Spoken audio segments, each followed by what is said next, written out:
Muy buenas tardes, bienvenidos a este programa. El día de hoy vamos a hablar de un tema bastante interesante. Saludos, bienvenidos a esta emisión de negocios, capacitación y emprendimiento. Les saluda su amigo Ricardo Ortega. Hoy hablaremos de inbound ventas y la venta moderna. Hay algunos elementos del inbound ventas que son muy importantes y hay otros elementos de la llamada venta científica que nos permiten desarrollar mejores resultados a nivel comercial, haciendo las cosas de una manera totalmente diferente. Vamos a ver ahora algunos secretos de esto y vamos a ver cómo podemos desarrollar un equipo comercial que nos genere resultados de primer nivel. Primero, como es costumbre del programa, vamos a contar una pequeña historia. Se llama El reloj de mi abuelo. Hace muchos años, en algún lugar desconocido, un señor vio que su nieto tenía problemas y para alegrarle a su nieto le regala un reloj de esos de cadena, esos relojes antiguos, ¿no? Al principio el niño lo vio, el adolescente en realidad lo vio que era muy bonito el reloj, le gustó y sonrió. Estaba feliz en ese momento. Pero luego encontró que había un serio problema con este reloj porque no le servía para nada. De hecho, cuando llegó al colegio, vio que el reloj o generaba cuentos, molestias de sus compañeros, chismes. Le estaban haciendo bullying por el reloj. Así que dejó de llevar ese reloj al colegio y lo empezó a guardar, pero un día que necesitaba algo decidió que era mejor vender este reloj. Entonces decidió que iba a salir y lo iba a vender. De hecho fue y vendió el reloj.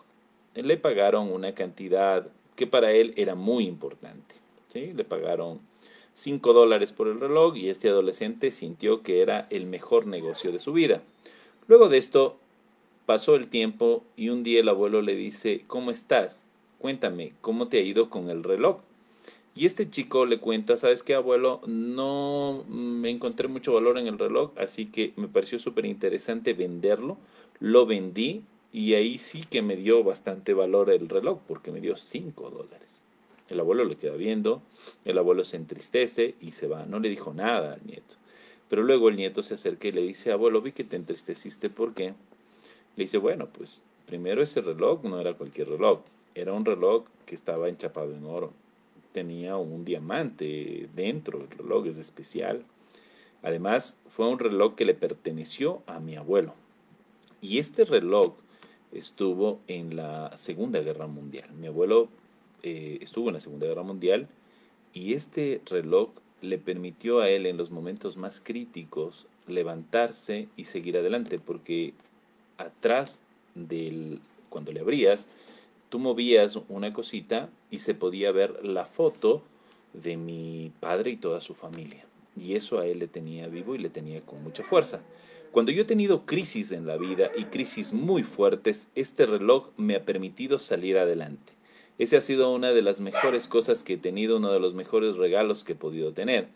Y como me ha permitido salir de las crisis, cuando tú estuviste en una crisis te lo entregué y dije que lo revises y también te dije que no lo vendas. Bueno, pues la verdad es que este producto tenía mucho valor, pero el chico no lo sabía. No contó o no escuchó más bien la historia que el abuelo algo le comentó, no le hizo mucho caso.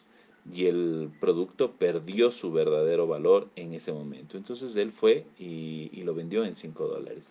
Pasaron los años y este chico tuvo que trabajar mucho para después lograr recuperarlo. Lo compró en $120 después y fue una ganga, una verdadera ganga, un verdadero regalo, porque la persona que se lo vendió tampoco sabía el valor real de este producto.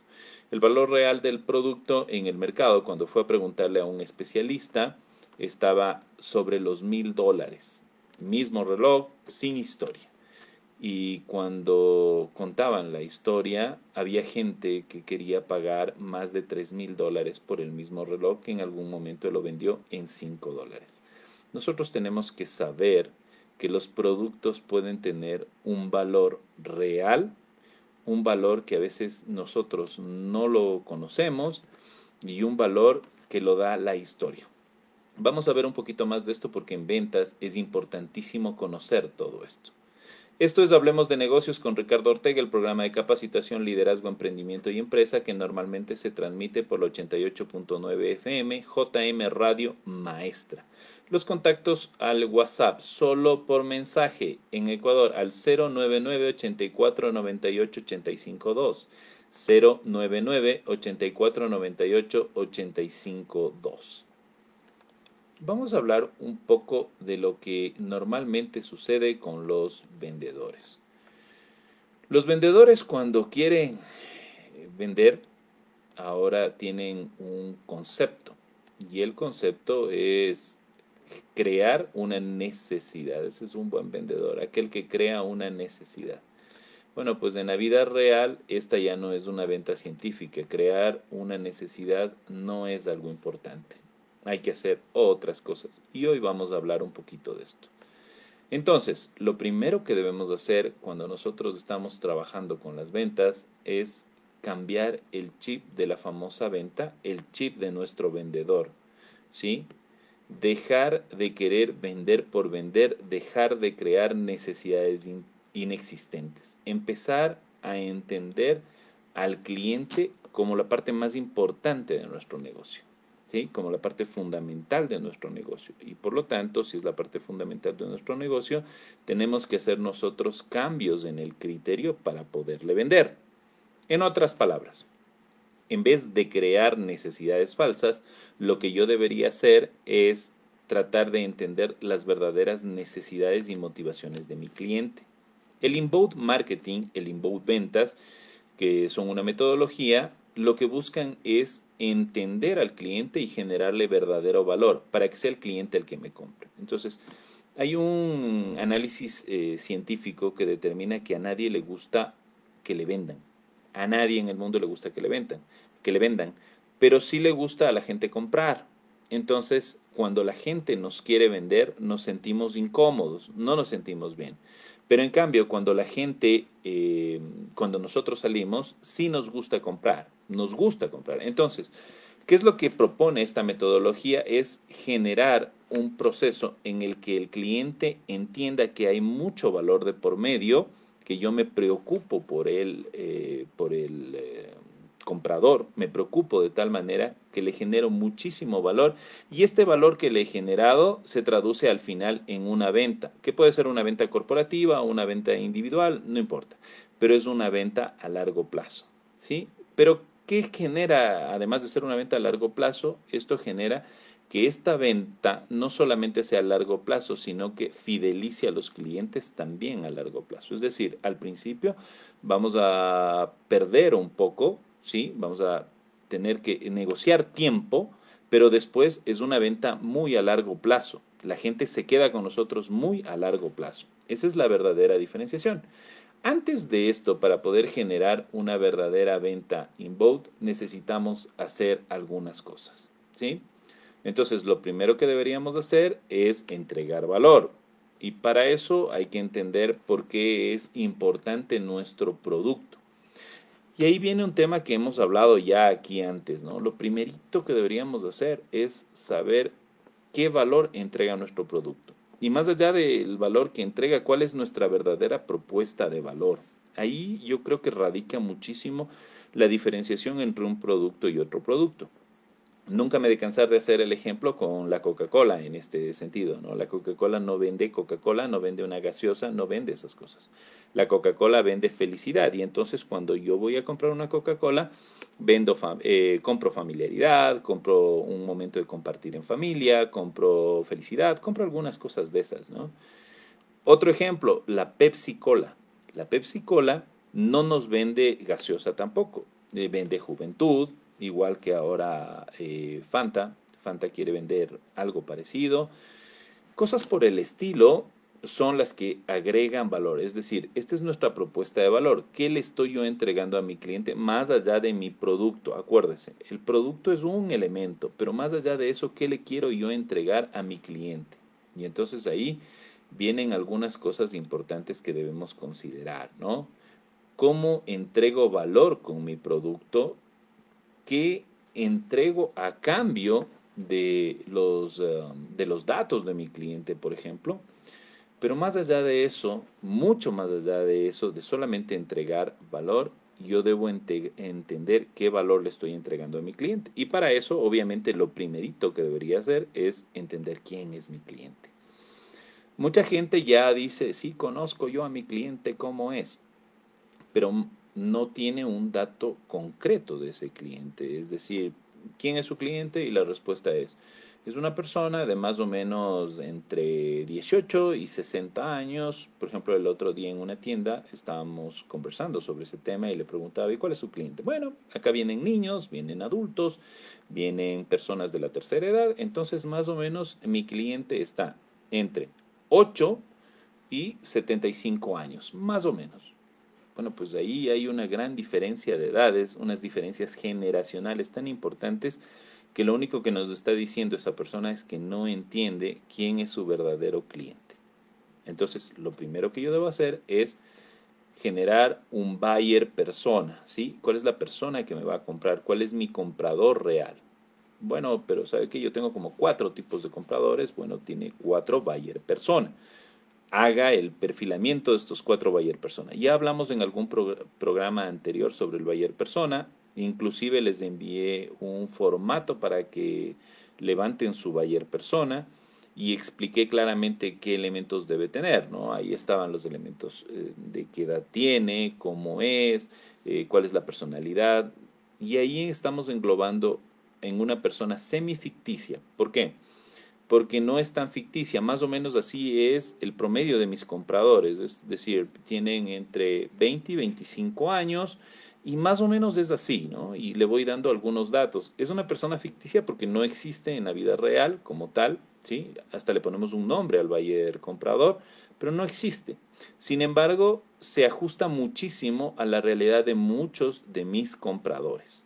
Y entonces yo puedo entenderle a este comprador y puedo agregar valor a todo lo que hago para este comprador, ¿sí? Entonces, por ejemplo, si yo qué sé yo, tengo una tienda que es especializada en productos para jóvenes, yo no puedo vender medicina para ancianos, no cuadra, ¿sí? No, es que tengo una promoción espectacular, no, no cuadra, porque tu buyer persona es otro totalmente diferente. Yo tengo que generar valor para este buyer cliente, solamente para él. Yo debo enfocarme en él de una manera muy clara en este buyer persona.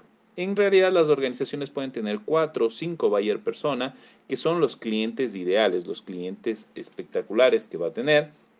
Estos buyer persona son los que nos van a permitir generar el valor, ¿sí? Yo debo generar valor para este buyer persona y obviamente cuando genero valor para este buyer persona voy a tener resultados adecuados. Entonces, cuando yo ya conozco a este buyer persona, yo debería hacer o entender cómo le estoy entregando valor a este buyer persona.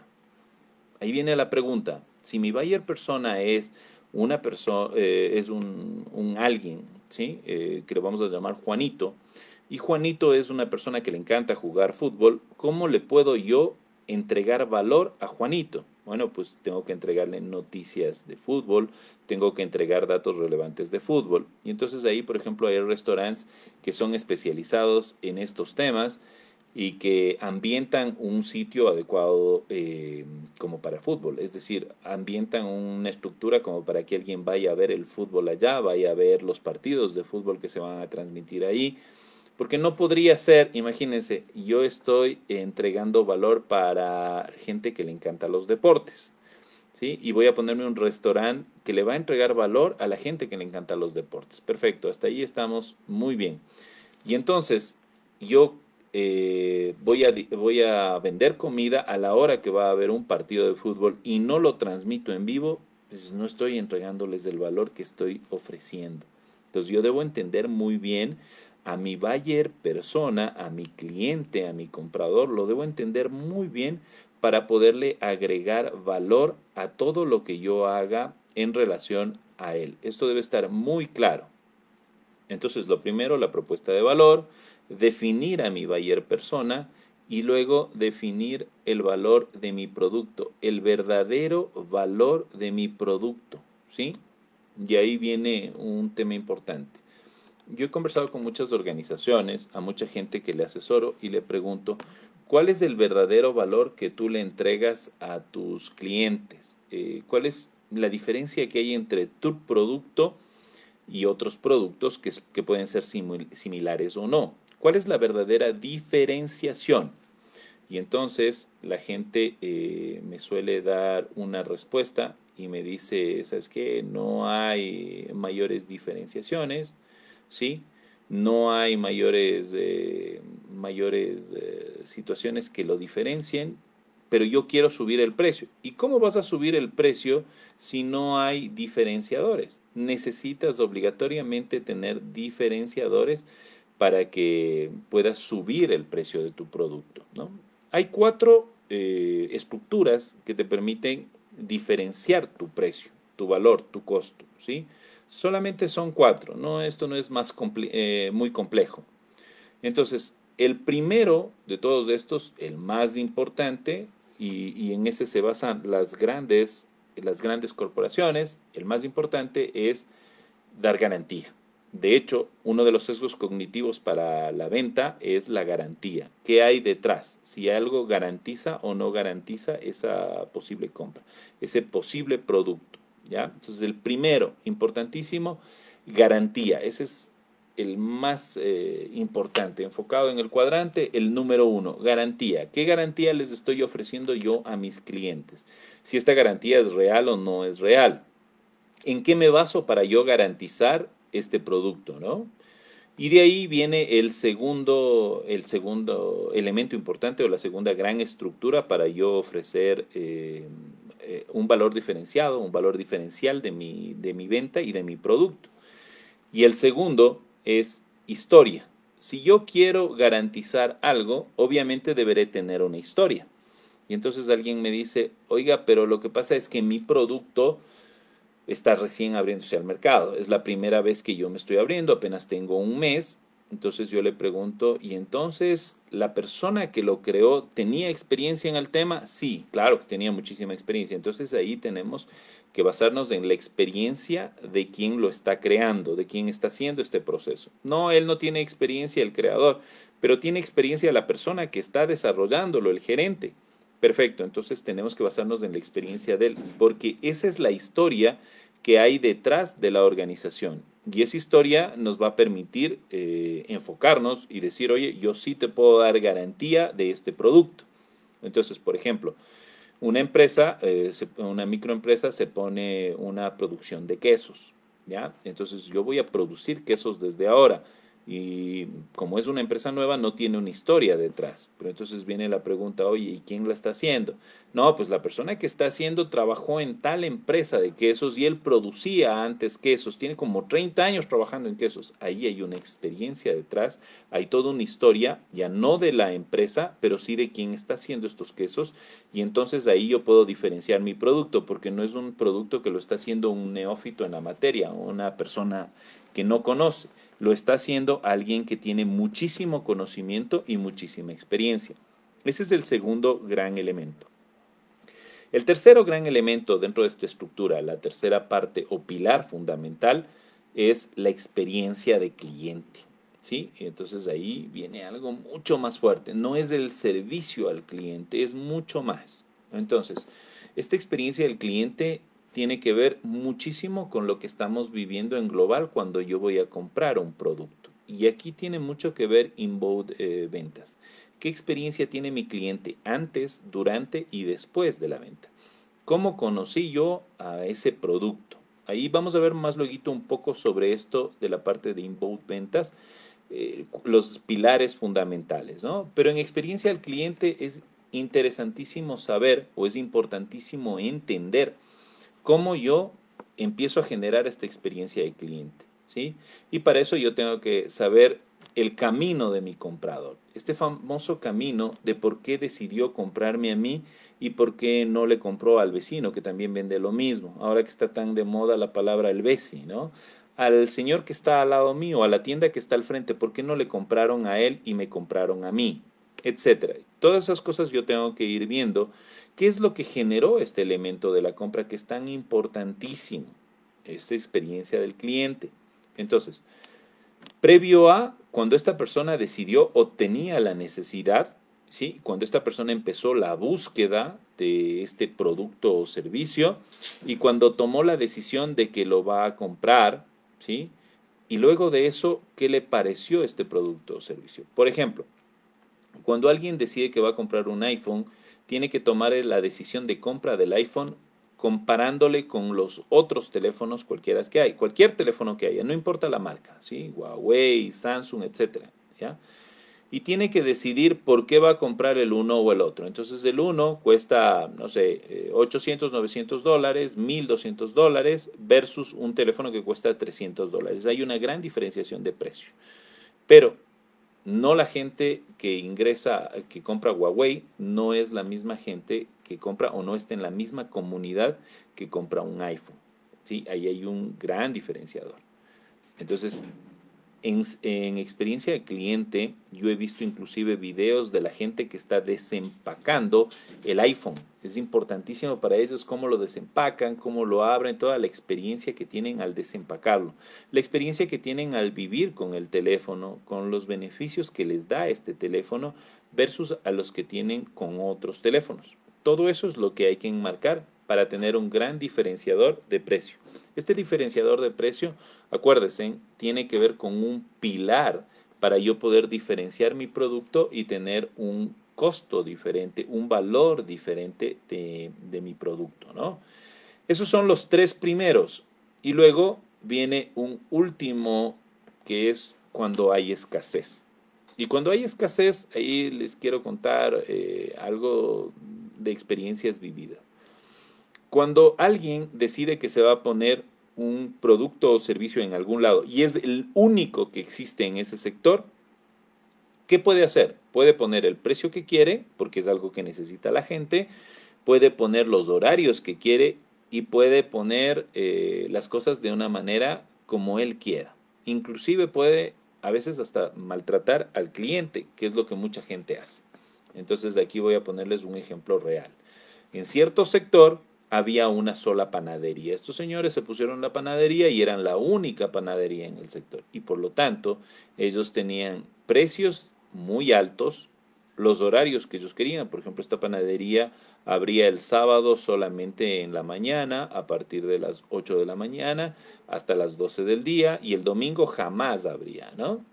Precios muy altos, el pan, a veces buen pan, a veces no tan buen pan, vendía el pan guardado, cosas por el estilo. Y no había una panadería en el sector. Entonces la gente a veces prefería comprar en otro lado, a veces. Pero el pan es algo que es preferible comprarlo fresco, comprarlo cerca. Entonces ellos tenían muy buena clientela. De pronto, de la nada, apareció una nueva panadería en el sector y ya la cosa cambió, porque ya no se podía poner el precio que quería, ya no podía abrir en el horario que quería, ya las cosas cambiaron totalmente. Ahora esa panadería abre todos los días de lunes a domingo, tiene un horario totalmente estructurado, más o menos ya ha estudiado a la nueva panadería y saben a qué hora sacan pan fresco y entonces ellos también sacan pan fresco y ya no hay escasez. ¿Sí? Cuando hay escasez, uno puede poner unos precios diferentes. Entonces, si hay escasez, hay colas ingentes de gente queriendo comprar ese producto o ese servicio, ¿sí? Pero ya cuando no hay escasez, la cosa cambia porque los valores tienden a diferenciarse. Entonces es importante que nosotros tengamos clarísimo estos cuatro elementos o cuatro pilares que nos permiten diferenciar nuestro valor de producto. Estas son las herramientas previas a la venta. Y entonces, ¿qué tiene que hacer el vendedor? El vendedor tiene que saber cuál es la fortaleza que tiene, cuál es la mayor fortaleza que tiene en cuanto a este producto o servicio. Y esa fortaleza que tiene en cuanto a producto o servicio para poder vender es la que le va a enfocar y es sobre la que va a hacer el trabajo más fuerte, ¿sí? Hasta ahí van algunos elementos que son importantes de inbound, bueno, previo al inbound ventas, que son la venta científica. Y entonces hay unos pasos específicos para lograr este proceso de ventas que ya lo vamos a ver a continuación, ¿ya? Lo primero que hay que hacer ya cuando hacemos el inbound ventas en sí es entender que el cliente lo que primero busca es estar consciente, o que debería buscar es estar consciente de una necesidad. Cuando tiene una necesidad, empieza a haber opciones. Por ejemplo, el día de mañana se me ocurre a mí que necesito comprarme un nuevo carro, ¿sí? Decido comprarme un carro. Entonces, como decido comprarme un carro, yo empiezo a hacer investigaciones. Pero lo primerito que se me viene a la mente son las marcas ya conocidas. Entonces, esas marcas ya están y voy a investigar sobre esas marcas. Ahí viene la primera fase que es real de la venta, ¿sí? Y esta tiene que ver con ventas y con marketing también, ¿no es cierto? Entonces, entender cuál es el problema potencial y empezar a investigar sobre ese problema potencial. Cuando yo ya investigo sobre ese problema potencial, yo empiezo a ver quiénes lo venden, cómo se soluciona y empiezo a ver una lista de marcas. Y empiezo a ver quién da las mejores soluciones o qué se apega más a mi necesidad. Por ejemplo, si me quisiera comprar un carro y necesito comprarme un carro y no tengo mucho dinero, es un carro de un segmento bajo, entonces yo tengo que empezar a ver los carros del segmento bajo, quiénes lo venden, ¿sí? Y ahí veo un montón de marcas, marcas chinas, Chevrolet, etcétera, varias marcas. Y entonces ahí viene la segunda fase. Yo empiezo a tener una consideración para ver si es que compro este producto, empiezo a considerarlo. Ya empiezo a considerar la marca. En este caso es importantísimo tener clara la marca. Esa consideración es fundamental. Cuando yo ya considero la marca, empiezo a considerarla, empiezo a trabajar también en investigar un poco más y después decido comprar. Y decido qué marca voy a comprar, decido dónde lo voy a comprar, por qué lo voy a comprar y cuánto voy a pagar por ese producto. Porque a veces yo tenía un presupuesto, pero yo puedo incluir un poco más si me dan financiamiento o si veo que es una ganga espectacular y yo puedo incluir un poco más de dinero. Entonces es importante este elemento final que es de la decisión. Pero ojo, si yo nunca aparecí cuando estuvo haciendo la investigación, cuando descubrió que necesitaba, y no me consideraron dentro de las marcas que se van a comprar, difícilmente me compran, ¿no? Entonces, por esto es fundamental esto. Entonces, ¿qué debe hacer el vendedor? El vendedor lo primero que debería hacer es identificar quiénes son estos compradores. Nuevamente vamos al buyer persona. Yo debo tener clarísimo quién es mi buyer persona. Y de estos buyer personas tengo que identificar varios elementos. El primero, ¿dónde suelen estar mis buyer personas? Y entonces yo tengo que ver, por ejemplo, redes sociales que suelen que suelen estar mis buyer personas, en las que se suelen conectar mis buyer personas. Eso es importantísimo.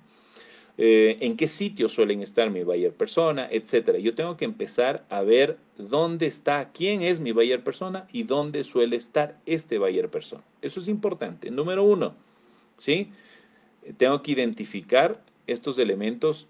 Tengo que identificar primero a mi buyer persona y luego debo identificar dónde suele estar estas personas, ¿sí? Cuáles son los eventos que están, dónde se conectan, cómo comparten ellos cosas y qué cosas les interesa. Entonces, como yo estoy en la primera fase, ahí, por ejemplo, nosotros podemos como vendedores tratar de ponernos en la consideración de este buyer persona, ¿sí? Tratar de buscar que nos considere. Por ejemplo, si nosotros tenemos una percepción de que algo es malo, ¿sí? Una marca X es mala, esa marca puede mandarnos información sobre las cosas importantes que ha hecho para cambiar y para volverse una marca buena. Y ahí nosotros lo podríamos considerar, ¿sí? Luego de que yo ya veo estas cosas, yo empiezo como vendedor a la segunda fase de Inbold que se llama conectar. Conéctese con los compradores identificados. Y para conectarme con estos compradores identificados, yo debo compartir contenidos. Ahí es fundamental compartir contenidos. ¿Qué debo hacer? Por ejemplo, blogs, libros electrónicos, seminarios, ejemplos de las cosas que nosotros hacemos, casos de éxitos también. Yo tengo que empezarle a hacer ver a la gente. Entonces, por ejemplo, vamos a suponer que yo estoy vendiendo cursos de inglés. En los cursos de inglés, ¿por qué me van a comprar a mí y por qué no a otra persona? Yo debería tener muy claro eso, ¿sí? Yo debería tener muy, muy claro eso. Si yo no tengo muy claro eso, entonces ahí voy a tener problemas. Pero si yo ya veo que la gente está considerando, me está poniendo en la lista, yo ya les tomo en cuenta a ellos y empiezo, por ejemplo, a compartir información. Puedo compartir casos de éxito de gente que aprendió inglés conmigo. Y esta gente que aprendió inglés conmigo va a decir el por qué aprendió conmigo, cómo le fue y cómo le está yendo. Y además puede hacer una demostración explicativa en inglés de qué tan bueno es ahora. Y obviamente, como es gente de la comunidad, la gente se va a dar cuenta que no es una estafa. Ahí hay un elemento importante que puede ayudarnos en la venta. Entonces, la segunda gran parte es conectar. Yo debo conectar. Y para esto, vuelvo a repetirles, hay varios ejemplos. ¿Sí? Hay varios ejemplos. Entonces, yo puedo poner, por ejemplo, blogs, libros electrónicos, seminarios web, ejemplos de éxito, etcétera. La tercera fase para la venta se llama explorar. ¿Sí? Y para explorar, yo debo explorar los tipos de soluciones que les podría dar yo a mi cliente persona, ¿sí? A mi buyer persona, a mi comprador persona. ¿Cuáles son estas posibles soluciones? ¿Cómo son estas posibles soluciones que yo le podría dar a este cliente?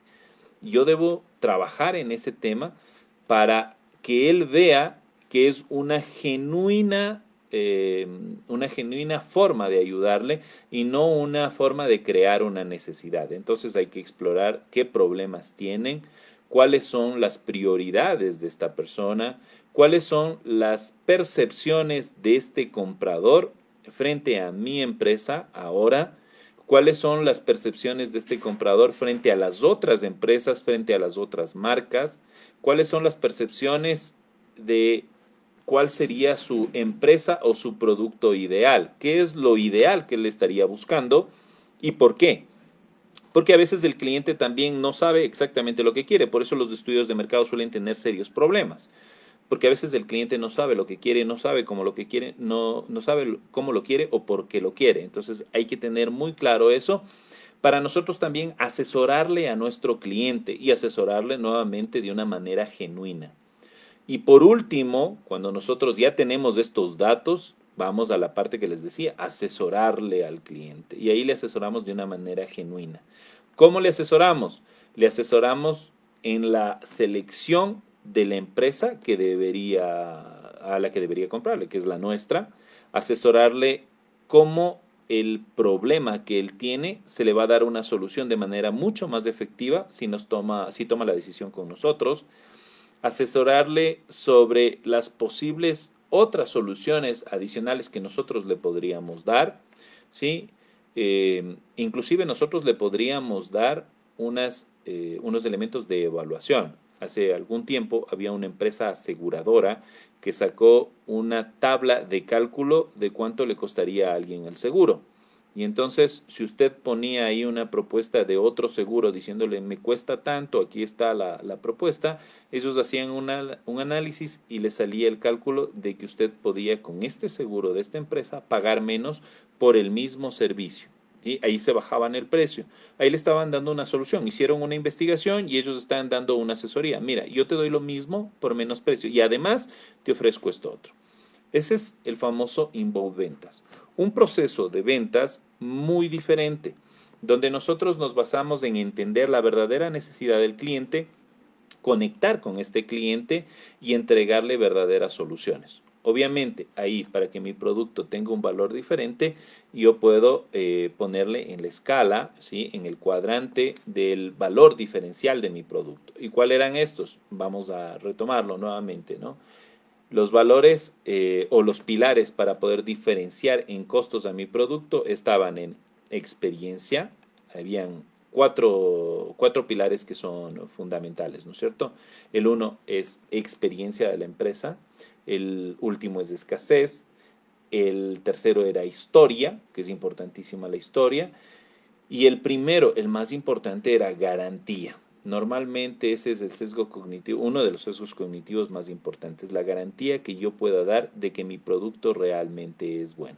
Y cuando yo genero esta confianza real con mi cliente, los resultados normalmente suelen ser de otra manera, suelen ser resultados mucho mejores y suelen ser ventas mucho más efectivas. Entonces es fundamental entender estos pilares para agregar valor y segundo, entender cómo puedo yo generar una venta inbound, una venta científica, una venta totalmente diferenciada con mi cliente.